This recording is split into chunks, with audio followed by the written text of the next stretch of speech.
it's still a very special place, and yeah, I always love coming here. It's funny because every time I come here, it's it's a bit different, but some things are also kind of stay the same. I mean, obviously we're in Bali right now, and it's developing really fast, which is sometimes a bit shocking to see how all of a sudden there's like a whole new street or something. But it's also nice to see that the kind of the energy of the place and the energy of the people is still quite intact. Well, I mean, I'm from the Netherlands, so we have quite a lot of Indonesian food there.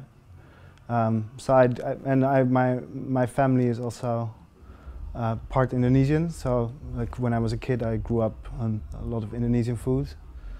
But that being said, the gado-gado here is better than the gado-gado in Netherlands. Yeah. How record stores should curate my music?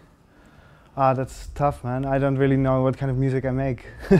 I just I let other people worry about what kind of music it is. I mean, the funny thing is, in the weekends I'm DJing, kind of all over the place, and I mostly play dance music. But a lot of the music I produce isn't necessarily dance music. But yeah, I mean, the sections that I usually go into a record store, when I go into a record store, are usually the sections where all the music gets put in that people don't know what it is. It's usually like jazz fusion or something. It's like, oh, we don't know what it is, so we put it in jazz fusion. So if I'm in the jazz fusion section, that would be I'd be honored.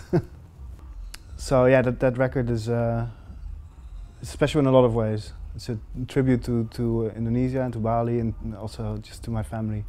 Well, so my grandfather was Indonesian. So as a kid, I grew up with a lot of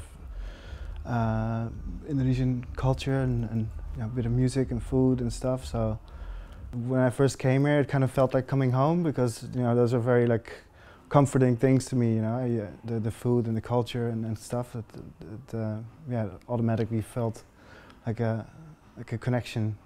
The last record I bought. It's a good question. And the last record I bought, I think, was a Belgian kind of early kind of trance, before it was called trance, record, and I bought it in Red Light Records, which is in Amsterdam.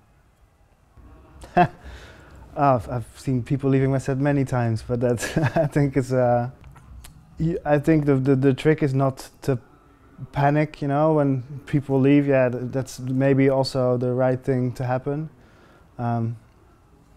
But nowadays, usually when I play, people kind of know what to expect, so most people try and stay.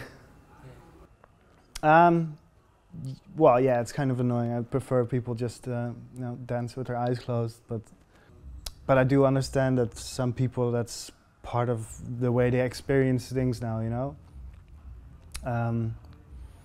so it depends on the place, really. I think certain venues that really works, and I think maybe like certain festivals or something, the way people experiences it is also they want to share their experience, and maybe it's also an interesting way that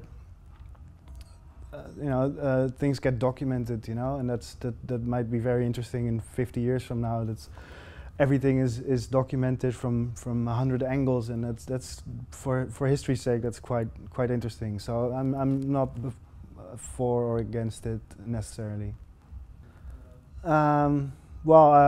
Loads. I mean, I run a record label called Safe Trip, and yeah, I'm working on a few more projects. I might, or I am producing for some other people, some like singers and stuff like that.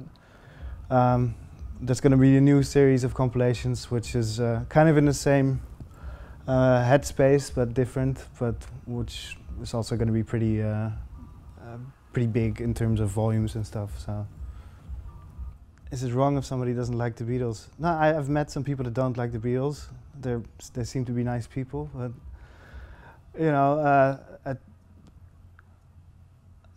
I think depends on their age, I guess. Some people culturally were maybe more Beatles or Stones people. But you know, I like both the Beatles and the Stones. So.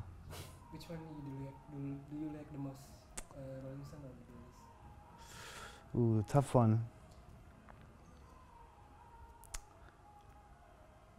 I'd say probably the Beatles because it's a bit more broad musically, and yeah, I think I probably have more Beatles records than Stones records.